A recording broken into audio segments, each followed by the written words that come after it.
us to our conflicts of interest register, please. You'll note all conflicts already declared. Are there any conflicts new or pertinent to today's agenda? No. Caroline, come in. Just to say, obviously, I am Deputy Chief Executive at Frimley Health, so just for the records and the minutes. Thank you very much, Caroline. Let's move then to the minutes of our last meeting in public, which was on the 22nd of July, and matters arising. Can I ask for board members' comments, amendments, and to approve as a record of the meeting? Thank you very much. I'm going to hand over now to Sarah Bellas, who's our Chief Nursing Officer and deputising as Chief Executive today. Thank you, Sarah. Thank you, Priya. Sam has asked me to share a few reflections that he wanted to share if he's in here. So I want to start with the in-year performance, and following our Q1 review, we're doing really well. It shows us ahead of plan in most areas, which is pleasing.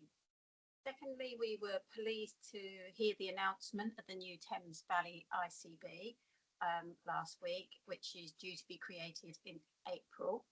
This is really helpful to provide a degree of certainty for our staff, which will provide some comfort in this really difficult time where they're facing the idea of significant reductions in the organisation.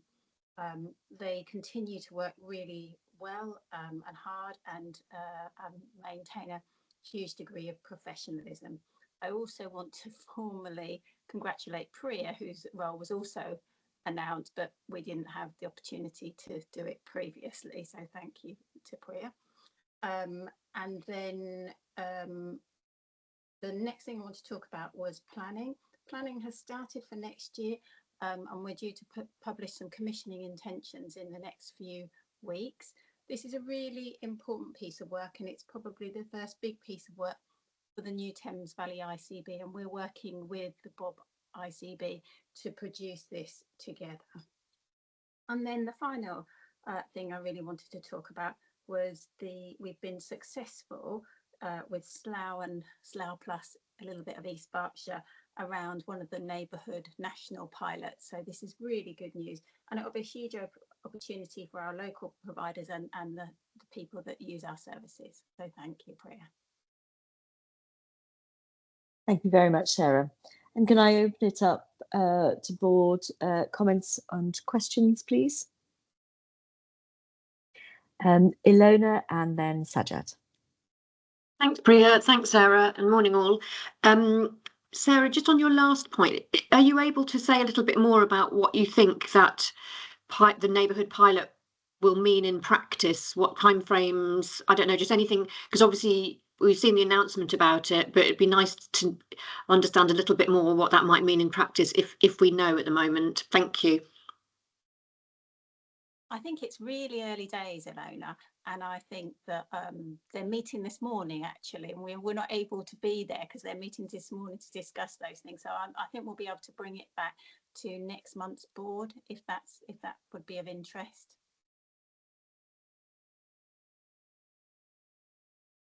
Thank you, and it was good to see that there's certainly a national process of coaching and support through that, isn't there? So that's that will be good. So we'll look forward to that update and more understanding and how we're supporting all of our neighbourhoods as we go through this next period. So over to you, Sajad. Yeah, Sarah, could you just say a little bit more about the benefits to our communities? Oh, I can't hear you properly. Is it just? Yes, is it perfect. Just, okay, sorry. Yeah. Sarah, just on the 5-year planning, could you just say a bit more about the benefits to the communities that we serve in terms of population health analysis and focusing on prevention and that kind of thing? What I'll do is I'll bring Lalitha in because this is kind of her area of expertise, and I'm sure she'd like to say something. I guess at the moment, our conversations on commissioning intentions are all live, and we are looking at how do we enable population health to infiltrate every bit of commissioning we do. And so we have our intelligence available with our connected care data. Mark is leading on that along with us. And I think going back to Ilona's question as well, we are really fortunate that we've got the neighborhood health pilot and bringing the 5-year plan, in fact, the interim commissioning intention, along with the data we have, and ensuring that the neighborhood pilot actually becomes the operational vehicle through which we achieve the optimal outcomes for our communities is where we are.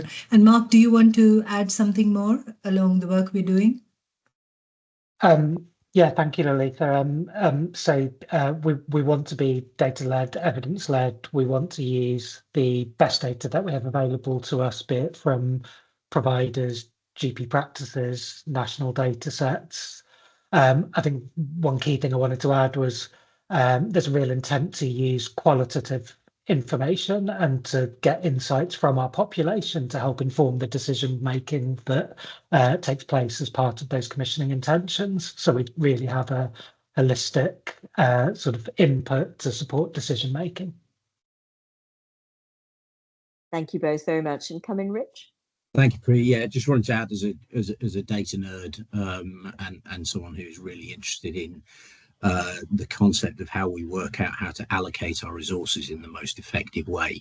There are some statistics that we already know, Sajad. So we know that the core 20+5 population in Slough are 50% more likely to attend ED than the population average, and 100% more likely to be admitted non-electively than the population average. And we also know that something like 2.4% of our population actually utilise 50% of our available acute bed days. And addressing those populations and the health inequalities with which they live through a neighbourhood health model not only benefits those populations, but also frees up the capacity that we are able to afford to benefit the rest of the population. And that's therefore the approach that we are taking, kind of data-led example.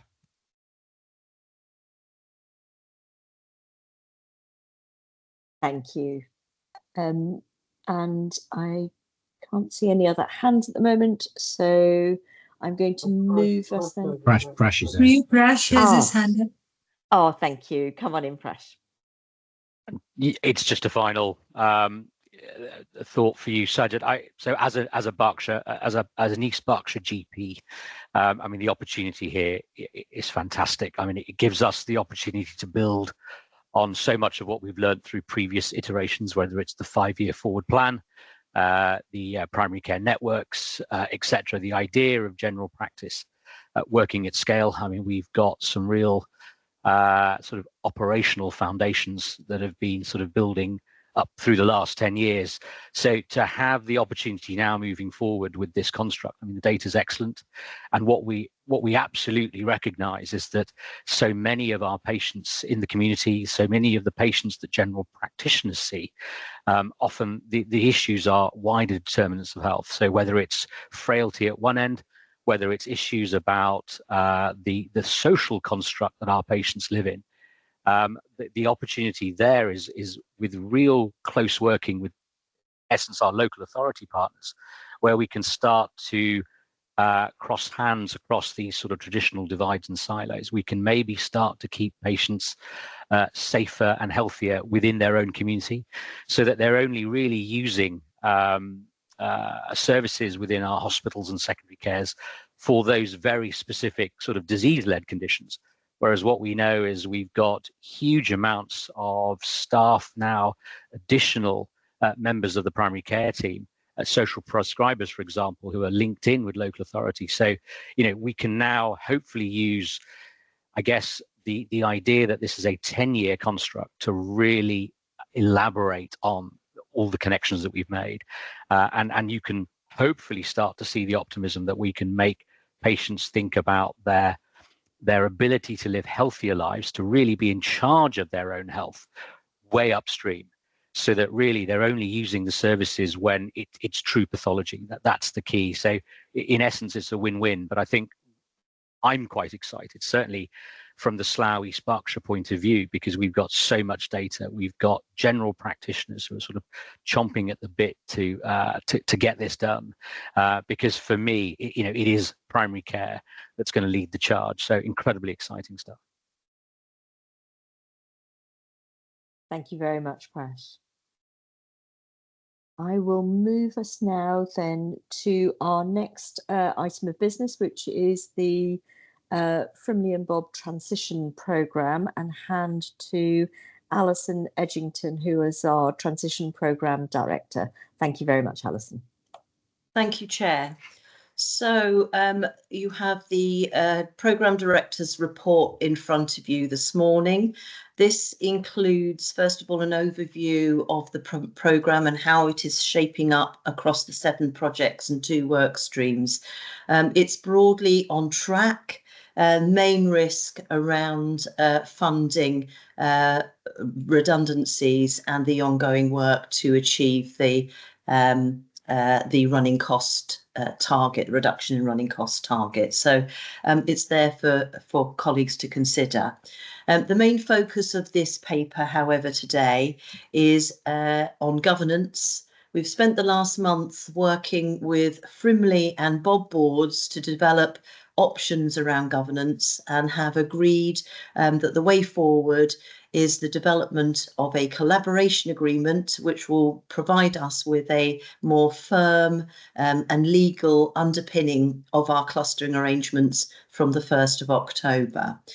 So there is a collaboration agreement in the pack, which I'm asking the board to approve today.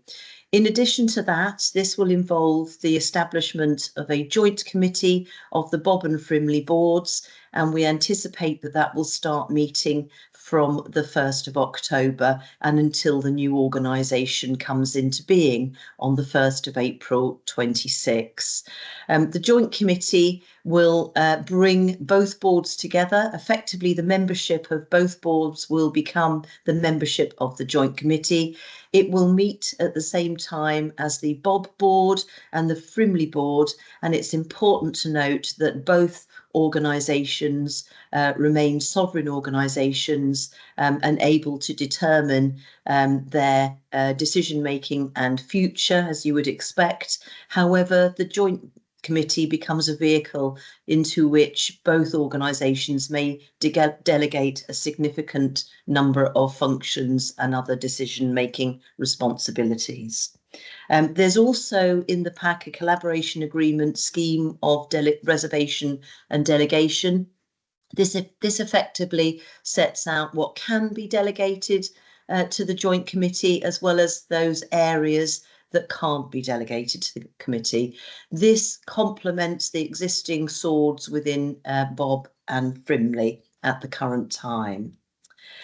In addition to the governance documents, there's also a request for the board to approve an amendment to the Constitution, which will enable the appointment of a designate CEO for the Bob and Frimley cluster, and obviously for the ongoing Thames Valley organisation when this comes into being. So just to be clear as to what I'm asking the board to do today. So first of all, I'm asking the board to note the transition programme summary report and the risks in Appendix 1. I'm asking the board to agree or approve the alteration to the Frimley ICB constitution to enable the appointment of the designate chief executive. I'm asking the board to approve the formation of a formal cluster partnership with NHS Bob ICB from the 1st of October. In connection with this, I'm asking for approval, the collaboration agreement in Appendix 3.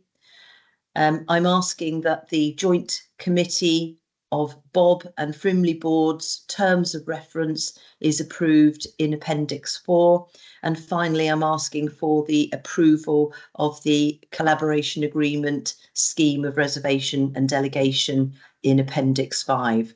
I should also mention that the same paper and documents were submitted to the Bob Board last week on the 9th of September, and all of the papers that I've just described were unanimously approved.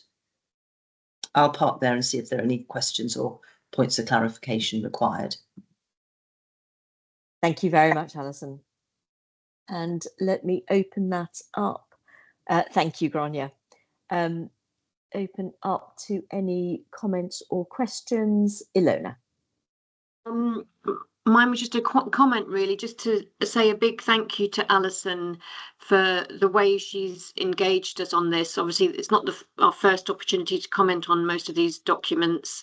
There's been a lot of pre-work and engagement to get to this point. I thought it was worth commending Alison for doing that, particularly given she's still relatively new in post, although it doesn't feel like that because we've seen so much of her, and that's a good thing. I mean that in a nice way. So a big thank you from my perspective, and very happy to approve those documents. Thank you very much, and I think we echo that, Alison. Paul, please.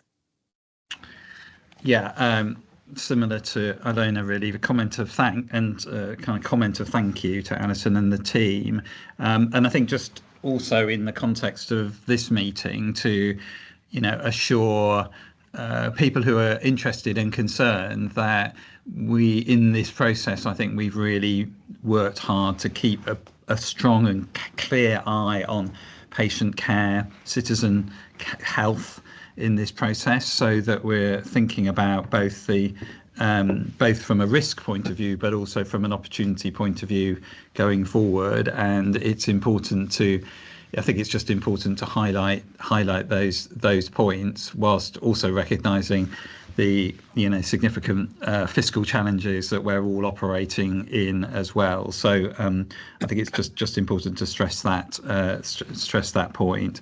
And in the context of the Bob system also supporting this, I think it makes a lot of sense for us to do the same. Thank you. Thank you very much, Paul. Alison.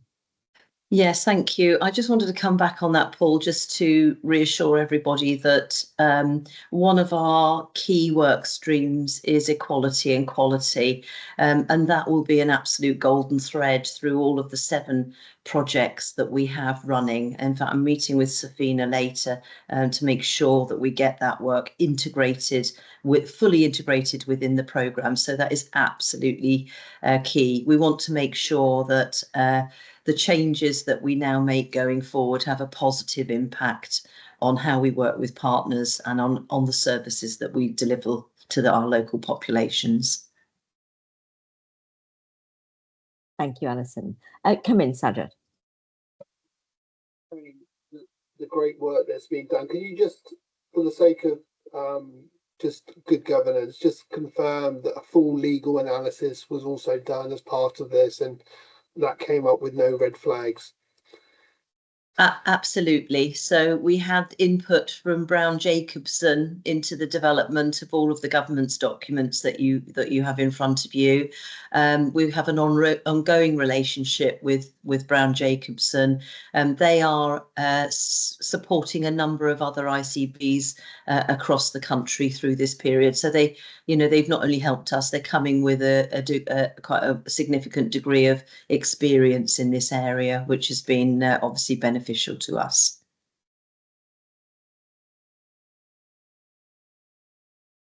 Thank you very much.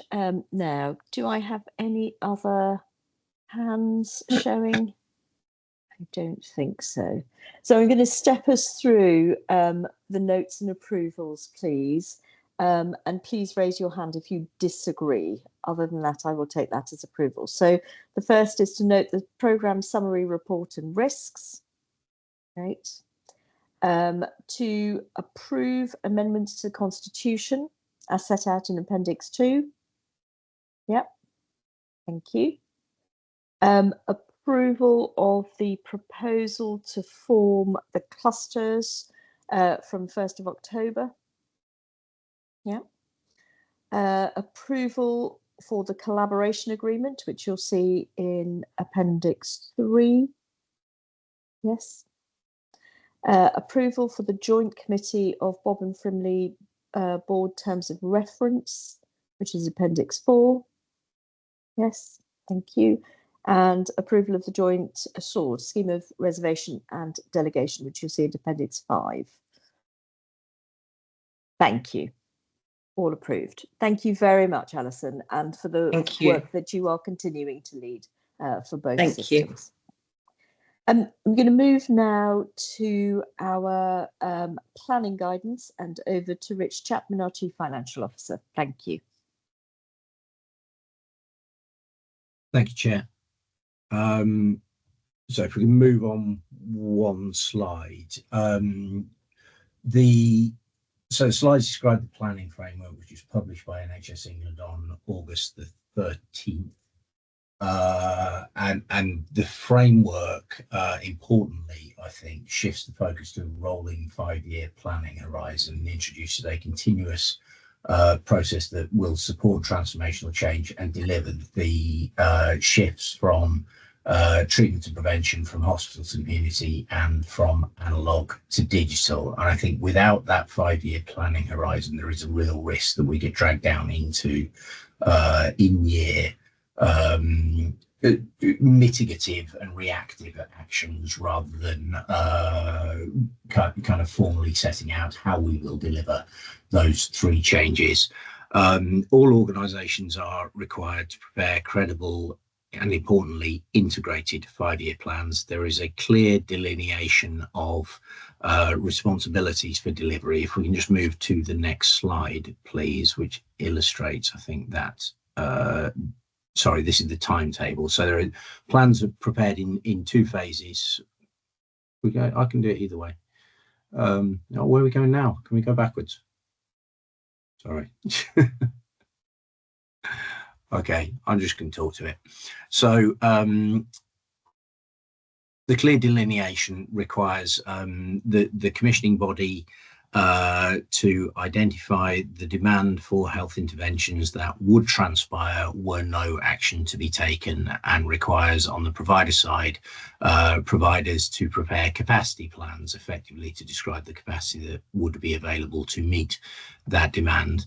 The Commissioner is also required to identify potential mitigation opportunities where demand can be managed effectively by moving upstream to address wider determinants of health, to address health and well-being, such that the demand that eventually transpires for health interventions is lower than it otherwise would be.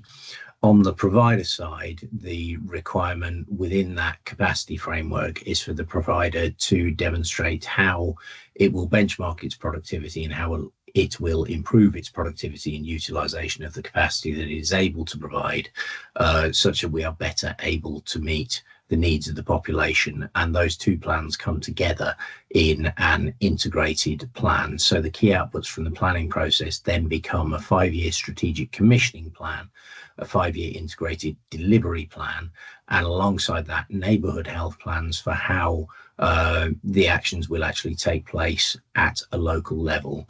And we will have national plan returns, which we will have produced by the end of December, and there is a 3-month lead in to the start of the financial year for those plans to be iterated and assured and finally signed off by the national team. So the paper, final thing in the paper is it describes a coordinated approach to planning across the clustered Thames Valley geography, which will be adapted to deliver those outputs.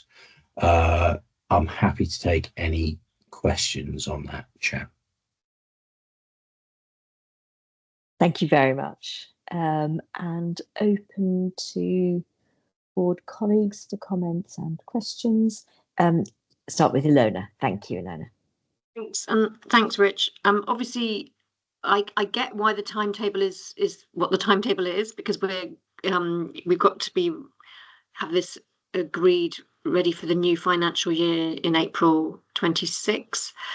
But I just wanted to get your take on how, to the extent we can, we're building in the need to shift to a more strategic way of operating across a new geography in this constrained time frame. So it feels like quite a challenge to me, and the risk is that we kind of do a version of what Bob and Frimley did in the past, as a kind of quick composite planning approach for the new Thames Valley construct, when in reality I think taking a bit of a step back from that is what's required. Now I know quite a lot of work has been done in terms of what do the new ICBs look and feel like, but that's still work in progress. So I just wanted to get your reflections on what feels to me like quite a big challenge, the timetabling and the kind of shift in approach that's needed.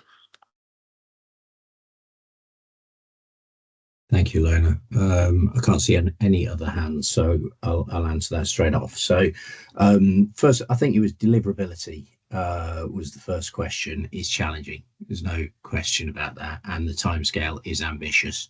The finalisation of a plan by the end of December contrasts with some previous years where we haven't finalised the plan until 3 years after the start of the financial year, which was suboptimal.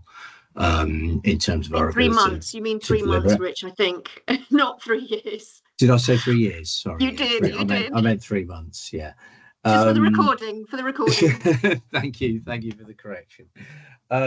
So yeah, it is ambitious, but really importantly, will it be perfect when it's delivered? No. But really importantly, this is not a once and done exercise. So one of the requirements there is for a rolling 5-year plan, which will be iterated and revisited in the light of what actually transpires against that plan. And I think there is therefore a developmental role for the Strategic Commissioner and for the provider collective to continue to keep that plan up to date and adapt it to the circumstances that actually transpire. And as we do that, we will improve our ability to do it and hopefully get out of the year-to-year kind of planning cycle that the NHS has been in. So we'll kind of, as we approach December 2026, we'll already know what our plan looks like for the 26-27 financial year, 27-28 financial year, if that makes sense.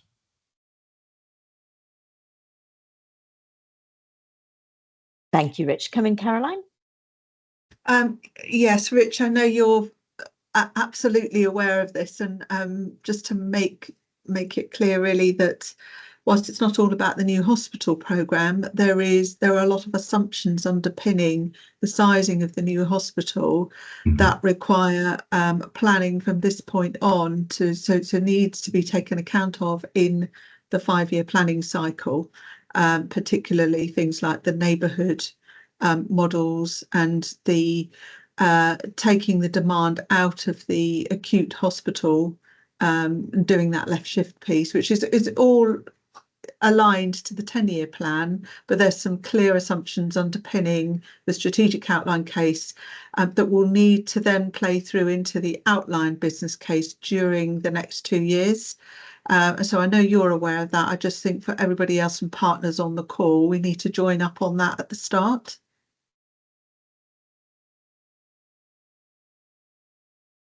Can I just come back on that, Chair? So I completely agree. I think that is one of the most important deliverables, if not the most important deliverable for Thames Valley, is ensuring that we plan and execute that transformation such that the new hospital, when it comes online, is in a position to be able to succeed as we all want it to. And there is a risk associated with that in the potential for fragmentation of the commissioning environment in the catchment area for the new hospital, which we need to be aware of as we move forward and ensure that risk doesn't materialise in the way that it potentially could. Thank you, Rich. So really important for us to really, as Caroline says, use the opportunity that is the new hospital programme to accelerate our transformation based on the real strength that the system has had in terms of the data and analytics and understanding our population that we serve and how we make that then the driving force, as Ilona says, of the change that needs to happen, rather than planning, cementing in what we've called collectively our Horizon 1, rather than moving us properly through to where we want to be, which is very much represented by how, for example, the new hospital programme has been built in terms of our population's needs. So very, very good to be bringing those strands together and keeping that real focus on the underlying strength that we have is around understanding the needs of our population through our data and analytics investment and function. So thank you everybody for that. And I'm going to move us now to our annual modern slavery statement and over to Sarah Bellis. Thank you, Sarah. Thank you, Priya. As you can see from the cover sheet, the Modern Slavery Act was introduced in 2015, and in accordance with the Act, we need to review and publish our statement every year. You'll be pleased to know we have definitely reviewed it, and I made that check. I agreed with you last week, and it is pertinent to this year and this organisation. Thank you very much, Sarah. And do we have any comments or questions in relation to the statement or any matters on which the statement has impact? No. Thank you very much, everyone. And that is an approval point. Can I have confirmation of approval? Thank you. I'm going to move us then to our annual assurance on the fit and proper person test.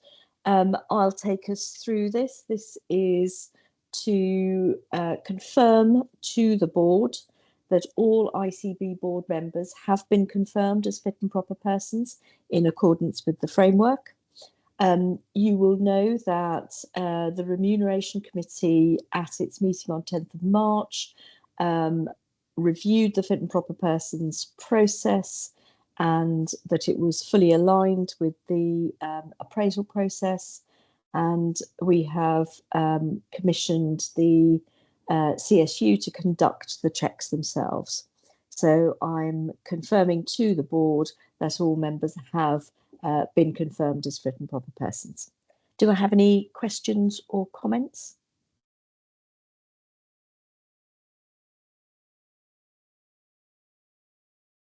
Thank you very much.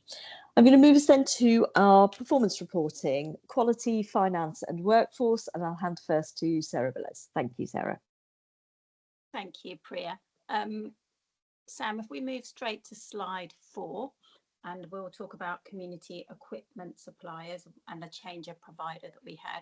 We had a very short notice understanding about a provider failure that went into administration, and this was not just across East Berkshire, but it was across the whole country, and some of our Bob areas or colleagues also suffered the same issue.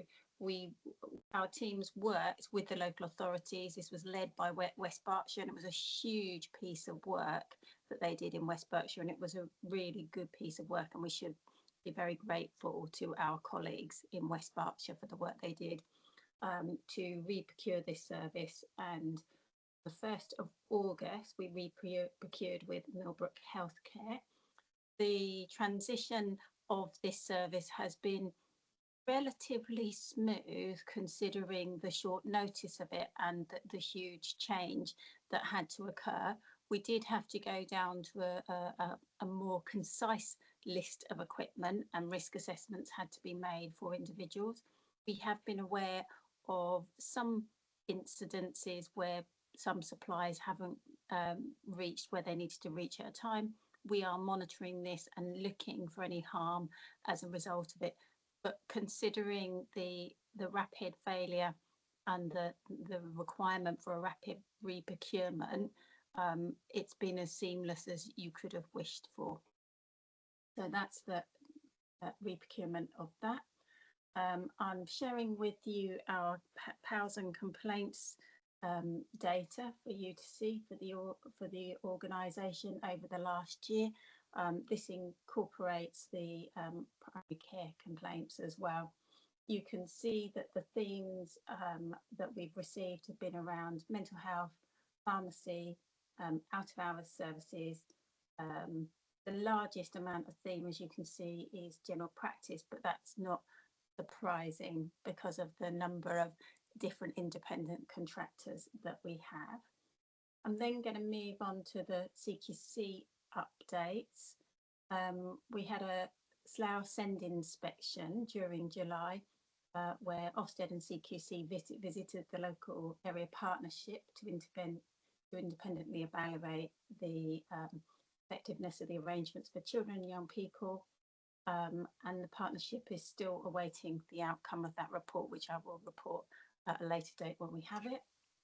I'm really delighted for this board to receive the Frimley CQC report.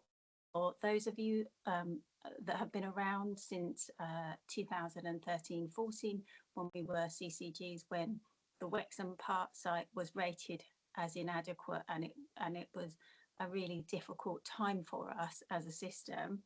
I'm so delighted to see that the Wexham Park site has been rated outstanding. This is a huge achievement and some real hard work by all of our colleagues in FHFT to reach this momentous occasion, and it's so great for the population that uses that service. So really well done to our colleagues, and I feel it makes me feel very emotional because it was a very difficult time, and at that time, you know, the impact on staff in that organisation where they couldn't hold their heads up high, well, they can now. So it's very, very positive for us.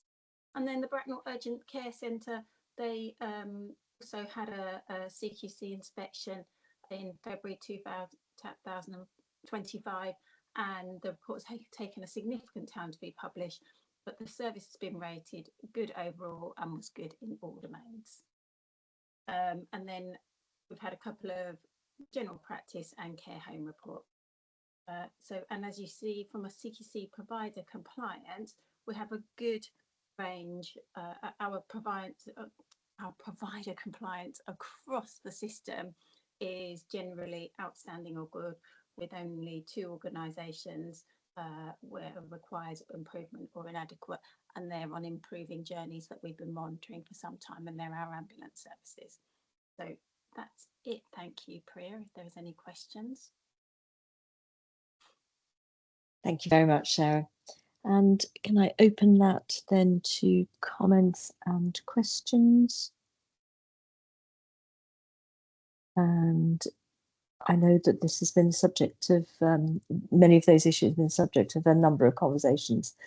Let's move then to our finance report and to Rich. Thank you. Thank you, Chair. So the financial report presented, it shows that the ICB is on plan at the end of month 3. There are material pressures with which the ICB and wider system are dealing, particularly in ADHD right to choose referrals, referrals to independent acute providers for elective interventions, Section 117 pressures in Hampshire, and pharmacy overspend in, so POD stands for Pharmacy, Optometry and Dentistry, which was a service that was delegated from NHS England a couple of years ago, and was delegated with a deficit effectively, and has had a deficit ever since. We are working on how to mitigate those underspends. Board will remember that during the consultation period for the NHS payment mechanism for the current financial year, a proposal was put forward to allow commissioners to limit independent sector referrals under right to choose, or the level of activity that was provided by elective providers, and that proposal was rejected, and this pressure arising effectively is a result of that. It makes it more difficult for the ICB to mitigate it, but we do have an action plan in place to mitigate those risks. As we move through the financial year, can we just move on to the next slide? Sorry. And again, so as we move through the financial year, there is material risk in the position. Those in-year pressures, if unmitigated, extrapolate to about a £10 million cost pressure within the system. And whilst we are working to mitigate them, it is the case that the ICB, alongside its system partners, will need to make some difficult decisions to bring the system back into balance. If we just move on one more slide, I think we're describing here, yes. So what we see here is the performance impact of pressures in urgent and emergency care, which are causing a pressure on the FHFT financial position, but also we see the materialisation. I think Caroline told us earlier that yesterday there were, I think, 450 plus attenders in each of the two ED departments, which is extreme demand for this time of year, and it's kind of starting to feel like winter already. So those pressures are coming through in urgent and emergency care performance. They're also coming through in the financial position of both organisations. In terms of cancer, so the 62-day target is described there. We are ahead of plan. We have some specific risk areas, particularly in urology, which we are working on. If we can just move on one more slide, which I think will show primary care, and does. So primary care, we're maintaining access timeliness with same day and next day appointments. I think that's repeated twice there. The next one should be the 14-day figure, so apologies for that, but same day and next day appointments at 84% against 83% this time last year. We have a lower proportion of face-to-face appointments than the England average, and effectively we have better timeliness as a result of our ability to provide virtual and online offer to our patients. And if we can just move on to the last slide, which I think will show, mental health, children, young people. So the percentage of people aged 14 and over on learning disability registers that receive an annual health check is 86%. Our target was 75%, so we are performing well in that area. And also the average length of stay in adult acute mental health beds is 51 days in April 25, our last available data, against a target of 72. I think that's all of the slides, and I'm happy to take any questions on that, Chair. Thank you very much, Rich. And I will open up to board comments or questions. And let's move then to our workforce report, and then come round to those all triangulated. Over to you, Sarah. Thank you. I was just going to focus on slide 3, Priya, if that's okay. As you can see from the slide, there was a small decrease in headcount in July 25, and the headcount on full-time equivalent has remained relatively stable over the last 12 months, other than a small increase in the spring of this year. Turnover in July rose again to almost regular levels, with some fluctuations due to increased recruitment and leavers. I think probably one to note for us is the short-term sickness absences increased by 12.5% during July and August, and may reflect some of the long-term cases and an increase in short-term absence associated with the transition, and that correlated with the main reasons being around anxiety, stress, depression, and other psychiatric illnesses category, which wouldn't be surprising. And as an executive, we are working with our teams and monitoring those. Thank you. The areas I wanted to highlight. Thank you very much, Sarah.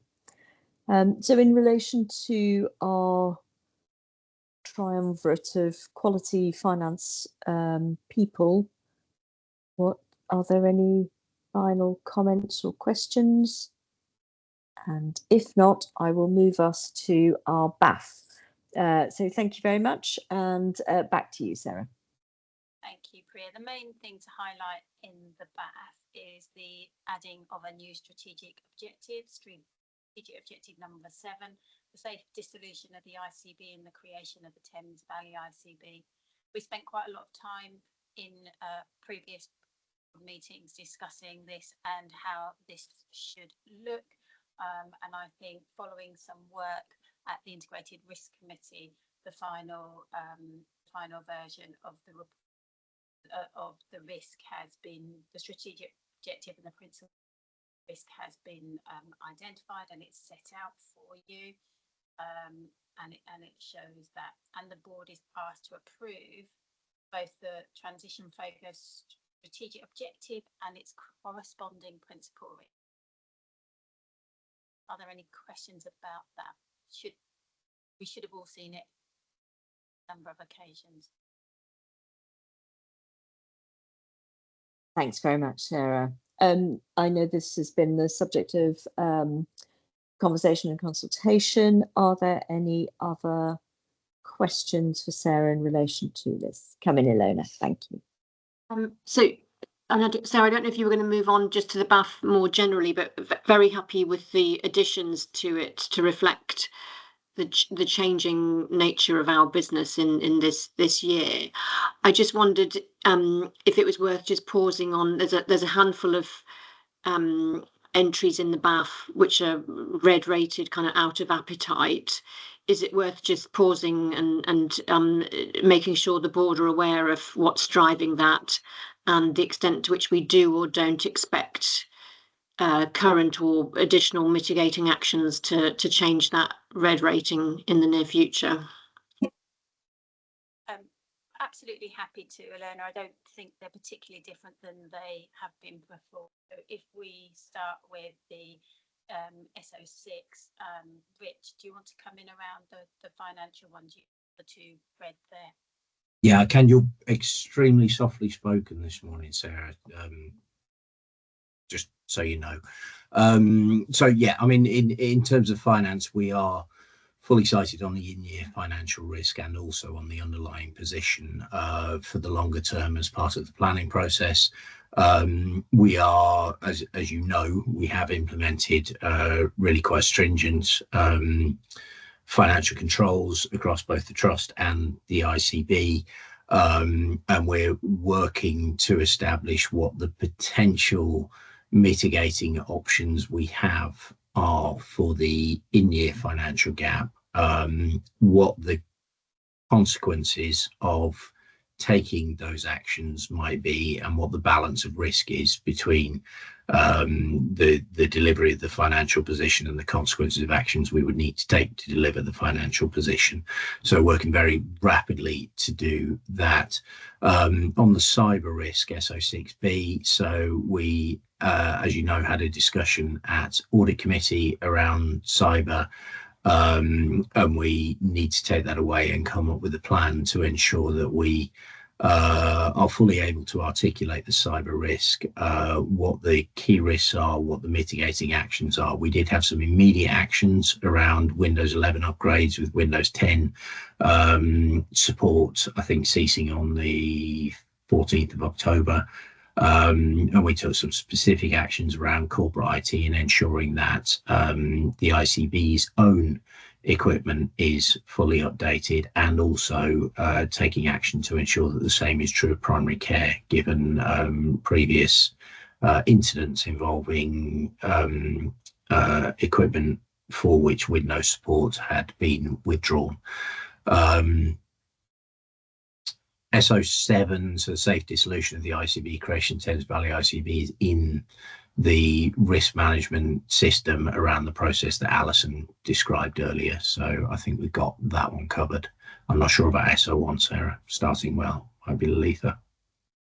No, I think it's actually me, and I recognise that I skipped over my own risk that's out of appetite in relation to starting well. As you can see, that it is it primarily related to some of the work on the right to choose framework that we're trying to do in relation to ADHD and neurodiversity pathways, where there's huge amount of work going on and relates to the waiting list size. So thank you for pointing that out, Rich. I had spotted. Thank you very much, both.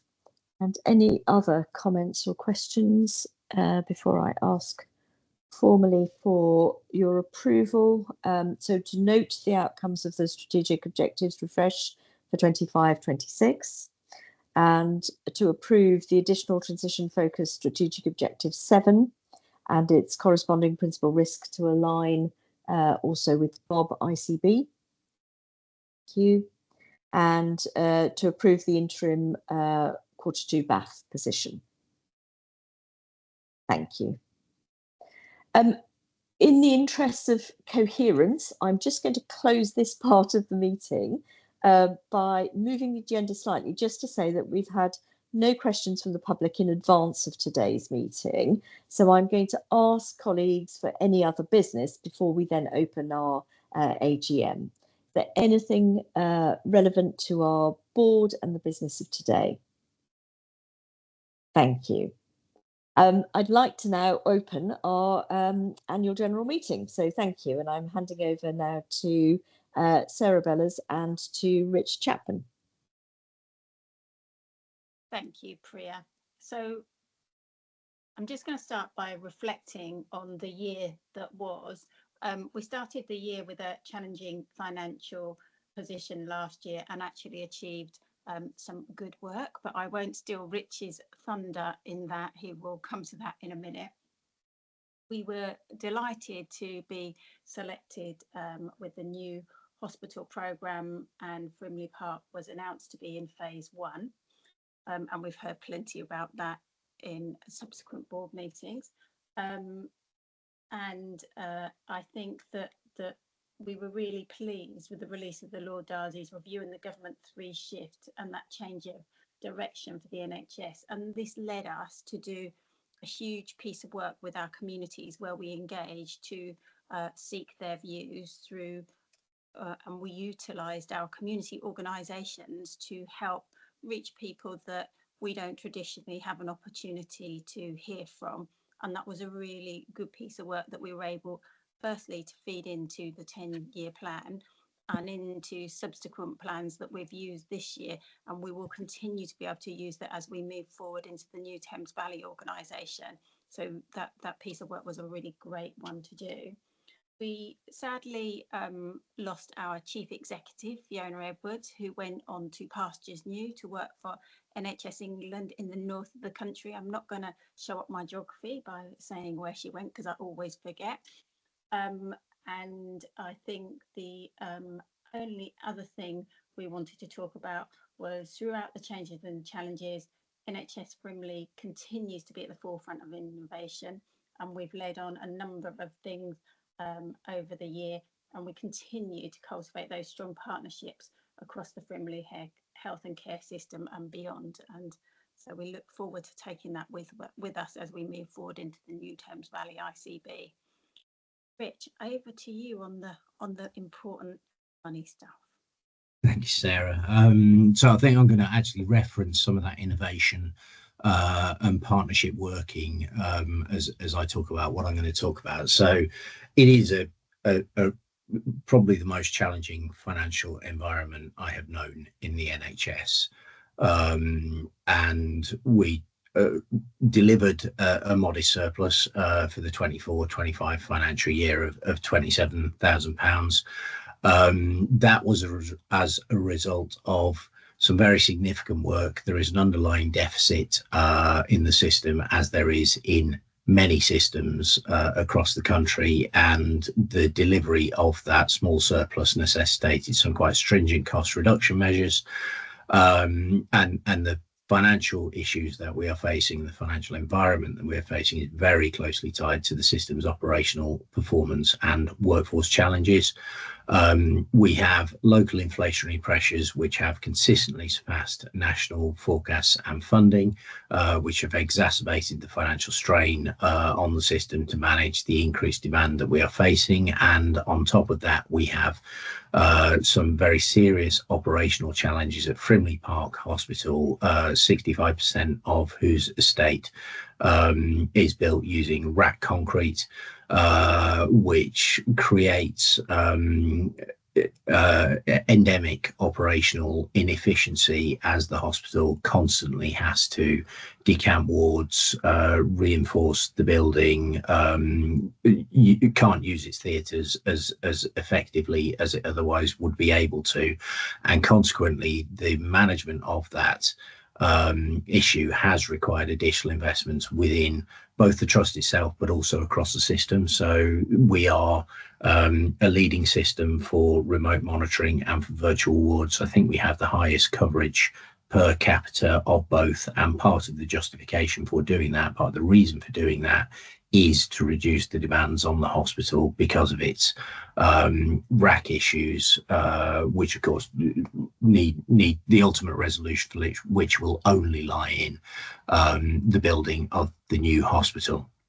We have, to address all of those challenges, rolled out a robust financial strategy which prioritises sustainable transformation over more traditional NHS turnaround methods, and we have alongside that implemented enhanced financial controls for ICB corporate spending. We have no purchase order, no pay policies in place, for example, and there is a system resourcing group which continues to oversee all system-wide resourcing decisions, and that is in conjunction with all of our system partners. FHFT, BHFT and SABP are all present on that system resourcing group, which requires requires unanimity in order to make an investment which increases the system's cost base. The slide describes some key statistics for the year, and in particular the breakdown of the ways in which the ICB committed the nearly £1.7 billion of resource made available to it.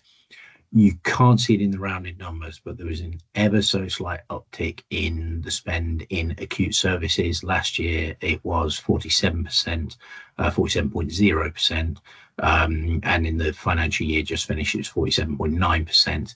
That actually reflects the application of non-recurrent resource which was made available nationally through the elective recovery scheme to reduce or to get back closer to 18-week referral to treatment times. I'm going to stop there, Chair, and hand back, I think, to Sarah for the remainder of the presentation. Actually, it's Lalitha. Lalitha. Sorry. Lalitha. Thank you, Sarah and Rich. The slides have a wealth of information, and my presentation will just highlight a few salient points. So throughout 2024 and 25, NHS Frimley's collaborated with communities, partners, providers, local authority, voluntary and social enterprise organizations to understand and improve the health and care of the people we serve. And in November 2024, NHS Frimley launched a major listening and engagement program to shape future priorities, to rebuild trust, reconnect with local communities following the Lord Darcy review, the Grenfell recommendations, and the government's commitment to a 10-year NHS plan. We had a really strong system level participation, and feedback directly informed the National Change NHS consultation. As far as immunizations go, focus this year is on co-administering flu and COVID vaccines to improve the convenience and uptake for our residents. The uptake does remain lower than last year, mirroring the national trend, but Frimley has consistently performed above national average, especially for older adults and maternity cohorts, and that reflects strong system delivery at primary care and our other partners. The new RSV vaccination program that was launched in September 24 has been quite successful, with over 22,000 vaccinations delivered. The box in the middle touches on our lung cancer screening program. So this was a program that started in 2022 for 55 to 75-year-olds who are considered to be at higher risk. And this program was delivered in Slough, Aldershot, Farnborough and Yateley. And the national ambition here is to deliver this to all eligible patients by 2029. So in Frimley, we delivered around 11,400 health checks. And the most important thing here is of the 52 people who were diagnosed with lung cancer, 75%, so 3 out of 4 patients were diagnosed at stages 1 or 2, which meant that obviously their mortality and morbidity is going to be much lower compared to where we diagnose only about 30% outside of early screening of lung cancer. What the program also did was identified other serious conditions, be it heart failure, etc., which were incidental findings, which meant that we could enable early with intervention and treatment. We also are quite proud of the fact that we ensured co-location of services such as smoking cessation, which is a collaborative work with our partners to make it easy for our residents to access this. In Bracknell, we are proud to note that there is a Centre for Health, which is a purpose-built, modern, accessible base for integrated care, which will reduce reliance on hospital settings. And the centre is going to host 2 GP practices, community health services, and maternity services. And this represents significant partnership working across NHS England, NHS Frimley, Bracknell Forest Council, and local providers. Next slide, please. I'd like to touch very quickly on community pharmacy. So many of you are familiar with the fact that the introduction of the Pharmacy First service at the beginning of 2024 provides an opportunity for patients who suffer from minor illness and common conditions to be supported within the community pharmacy rather than go to their practices. And more than 81,000 consultations have taken place in community pharmacies, releasing valuable 5,000 GP appointments, which allows the practice to then focus on proactive care for our complex patients and urgent patient care where it's needed the most. The most common condition to note was sore throat, and more than 10,000 consultations have actually been handled in the community pharmacies. I also wanted to say that they are also involved with preventative health monitoring, and around 33,000 blood pressure checks have been done in the pharmacy. And the benefit of that is that if hypertension is detected early, then early intervention can actually prevent serious complications like stroke and heart disease. We are also part of what is called a Pathfinder program, which allows pharmacists to prescribe for more conditions than are allowed in the Pharmacy First program. And we have 5 pharmacies who are participating in this program. Next slide, please. Rich mentioned the virtual wards and remote monitoring, and I just wanted to say that virtual wards are a key part of the Frimley ICS approach to care. It allows us to deliver hospital-level care directly into people's homes and communities, and it's aligned to both the NHS 10-year health plan and our Frimley ethos of integration, collaboration, and care closer to home. They avoid admission for a patient, but they also enable early discharge from the hospital, ensuring that the patient gets timely patient-centered care. And so far, 24,484 patients have been admitted to the virtual wards, and they stay on an average between 1 to 4 days.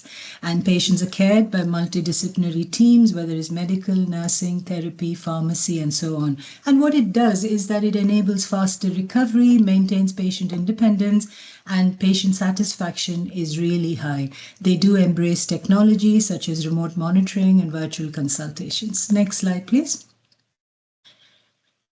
You'll see there are 2 case studies here, and they're diametrically opposite, and that's why we put it here. The first one is of a 78-year-old gentleman with complex medical conditions who ended up having pneumonia, which was treated completely at home with IV antibiotics, IV fluids, which are only traditionally given in hospitals. He also had some difficulty with speech and swallowing, living with his wife, and he was quite determined that he did not want to go to hospital.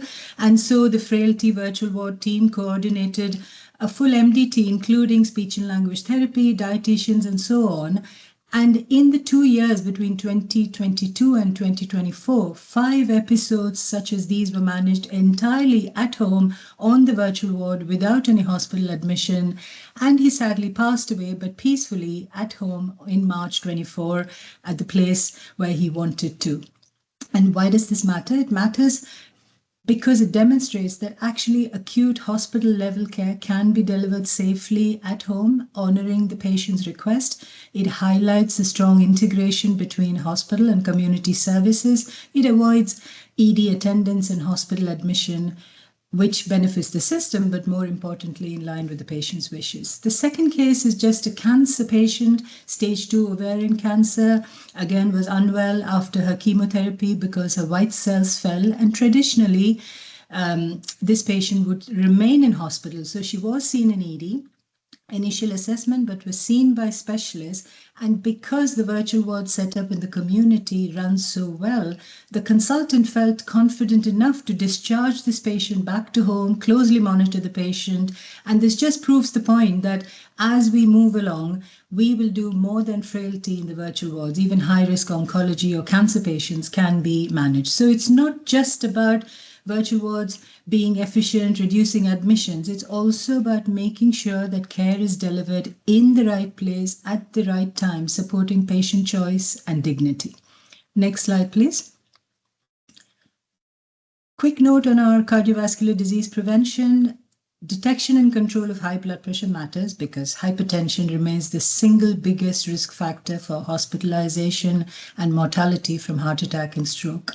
So in monitoring hypertension, Frimley achieved over 90%, which is significantly better than the national average. For control of hypertension on the CVD Prevent data, which varies a little from our connected care data, the performance we achieved last year was 71.7%, again, significantly above national average.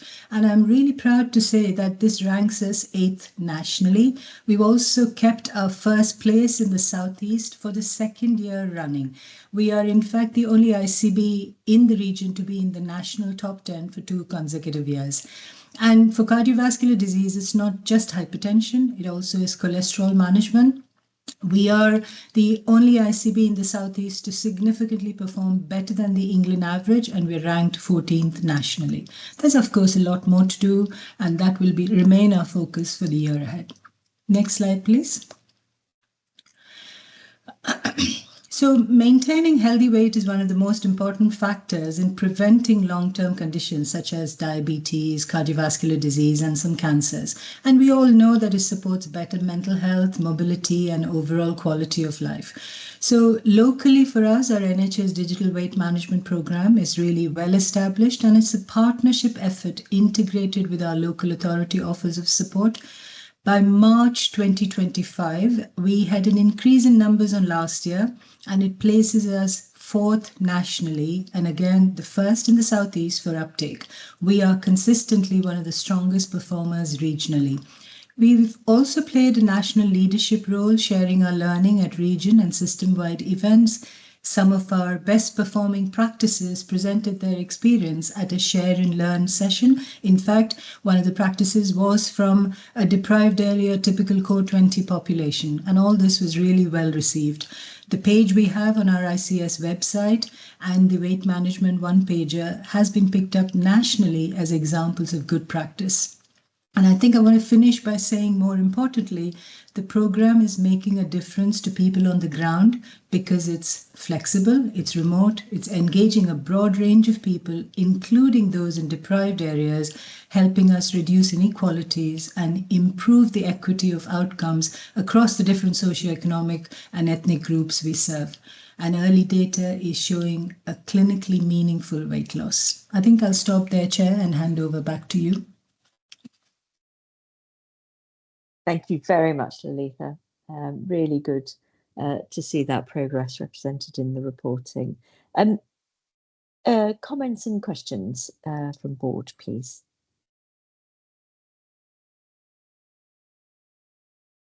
I think certainly that seeing the case studies really shows us about where shows the shifts happening in real time, and shows us where investment and continued investment is vital. Mark, come in, Paul. Thank you very much, Lalitha. It's really, really great to hear that work and the reach and the difference that you and the teams are making to people's health. My question is about scalability and where we think is the potential to develop and scale some of these areas of work. And obviously you'd expect me, given my Age UK hat, to be interested in virtual wards and supporting the frailty of the population, of the older population. So that's a particular area, but this applies to a number of the areas you've talked about. Could you just give us a bit of a sense about your kind of hopes and dreams for how these areas could be scaled further? Yeah, thank you. So I guess we are strongest at the moment in our frailty virtual wards. So even as we're developing our single points of access, where there's a single phone number, where a caregiver, a health professional is ringing the single point of access, we are pulling patients into what is called the urgent response UCR and then into the virtual wards. We are tackling variation across the north and the south to enable that there is a seamless delivery, because we've got different models of care in the north and south with different providers. We are ensuring that there is collaboration and joint work on that. But our motivation at the moment is to increase it beyond frailty. So it needs to go into cardiology, where we're trying a few particular clinical conditions. Respiratory, similarly, we're also looking at whether children could have some degree of virtual ward and being looked after at their homes. So there is a lot we can do in this space. And of course, as we move along into new Thames Valley ICB, there's a geographical spread as well, which is our ambition, and how we look at all of that together as Bob and Frimley, perhaps while we cluster over the next 6 months, would be another thought as well. I think Mark also wants to contribute and come in, I suppose. Yeah, just on the scaling question, Paul, I think one of the opportunities that the Thames Valley ICB is going to have in the future, thinking about levers, is trying to really encourage a sort of adoption by default. So where there's some really good practice, where there are really strong outcomes, I think we've got lots of examples where we can start to demonstrate that we're able to evaluate in relatively real time to be able to spread, hopefully, some of this great work. I think Rich said it earlier that the remote monitoring work that we took you through is sort of the population size is the largest deployment in the country. So we're going to be actively looking at those types of opportunities across the Thames Valley. Equally, Lalitha mentioned a single point of access service, and there's some amazing examples of that working in the Royal Berks. So we don't need to keep reinventing the wheel. I think there's going to be some really exciting opportunities to take best practice, and yeah, one of my hopes is spread by default becomes a bit of a mantra. Thank you very much, Mark. Come in, Sajid. Just two brief questions, Lalitha. What more can we do in terms of addressing some of the barriers to further implementing a lot of these things in more deprived areas, in terms of cultural resistance, etc., or whatever other barriers you think? And then secondly, opposite end of the spectrum to Paul, but child obesity is just going through the roof at the moment. What can we do? I mean, obviously a lot of this is more public health, but what more can we do as a system to kind of help with addressing child obesity? Because it's obviously something that's then going to cause a huge long-term challenge for the health system. Thank you, Sajid. So I think top of my mind, and I think I'm like a broken record to Mark on this, is to ensure that in anything we do, we actually embed the approach of looking at the disaggregated data, the core 20 population and the ethnic minorities, and are they getting equal opportunities? Is there an unconscious bias? So I'll give you an example. When we look at data for remote monitoring and virtual wards, we look at this as a matter of routine. And what it showed us is that as far as remote monitoring is concerned, when we looked at the patients who were from the core 20 population or from the ethnic minority communities, in fact, they were overrepresented compared to the others. Whereas when we looked at the virtual wards, there is a difference that they are slightly underrepresented. And this is not a Frimley trend alone. This is a national trend that we noticed. We acknowledge it. Now, the reasons for this could be cultural, that people do believe that going to the hospital is the best thing for them, and they feel safer in the hospitals. It could also be that the homes may not be deemed to be safe for the clinician who is looking after the patient to start an IV drip, to give antibiotics, etc. So there are various factors there. But to my mind, if you don't look, you don't find. And if you don't find, you don't act on it. So that's kind of where I'm at with disaggregated data.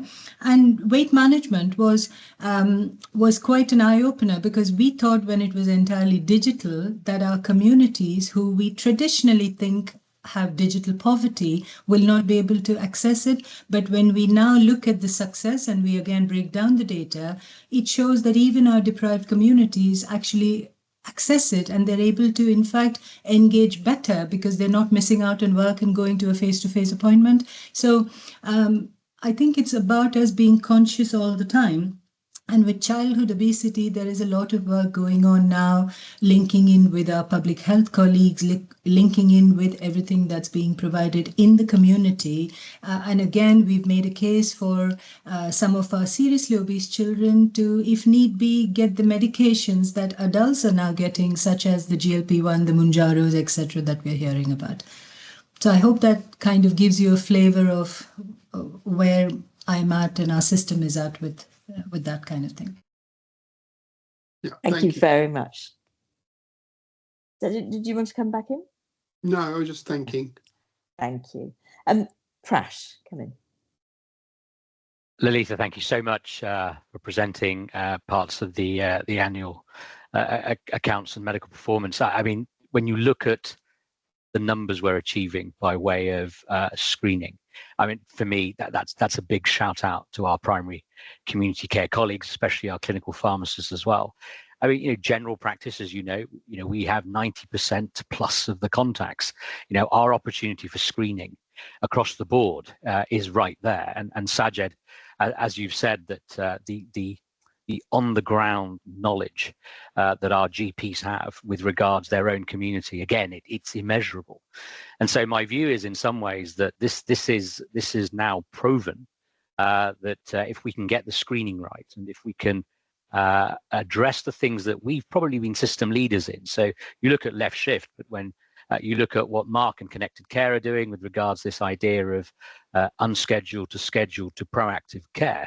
I mean, this is what we are now proving that we are real leaders in, which is proactive care using technology, but also some of that traditional modeling. And that's, for me, what general practice is all about.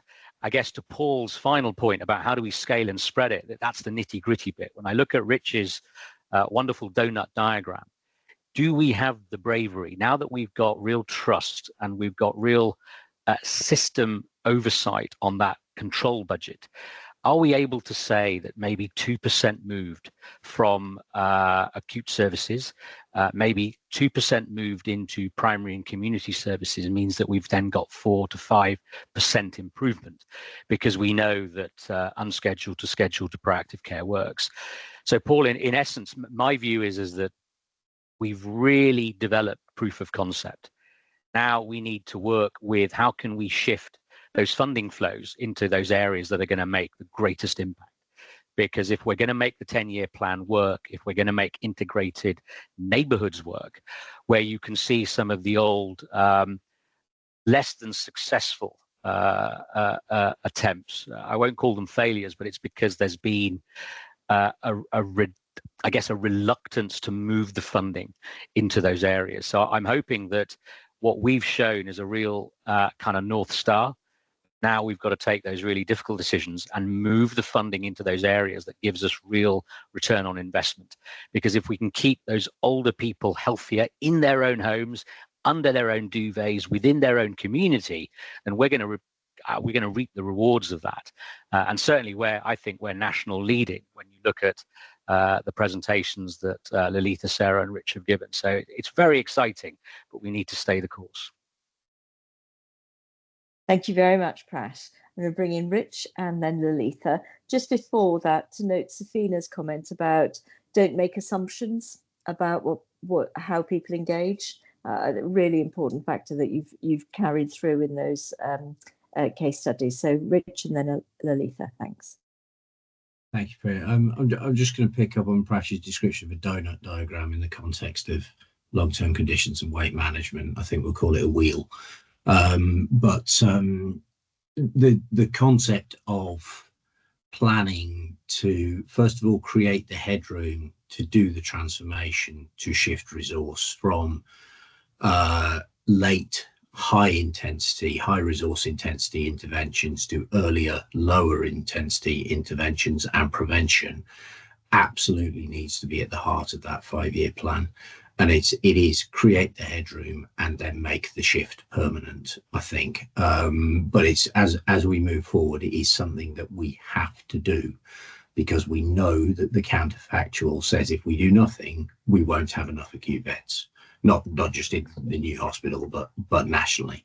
And therefore we must do it in order to take advantage of what we have. So completely agree, completely aligned. It needs to be at the heart of what we're doing in the 5-year plan. Thank you. And Lalitha? Yeah, thank you. I just wanted to very briefly acknowledge and agree with Prash that our performance, for example, in hypertension control, cholesterol treatment, weight management, this is all entirely due to the engaged primary care workforce we have in Frimley. It is not the ICB staff who are seeing these patients. It is the motivation that every frontline clinician in primary care has. And in fact, I said the same at our oversight meeting as well. So thank you, as always, to all our primary care colleagues. Thank you very much, Lalitha. Echoed, I know, around our board table. Do I have any final comments or questions? I can't see any more hands. I think huge thanks to everyone across the system for all the work that has led to being able to document it in that annual report and accounts in the way that we have. And thank you for the work that is underway and is really building on those achievements and the strong basis that we have around understanding our population's needs. I'm going to bring our AGM to a close and ask again if there is any other business from the board. I'll then close our board meeting. We next meet in public on the 18th of November. And if dates change as a result of the clustering agreement, then we will make sure that dates are put onto the website as early as possible. Thank you to everyone who's participated and joined us today. And thank you to the team who have put this together so well. Thanks all and see you next time. Have a good day. Thanks all. Bye.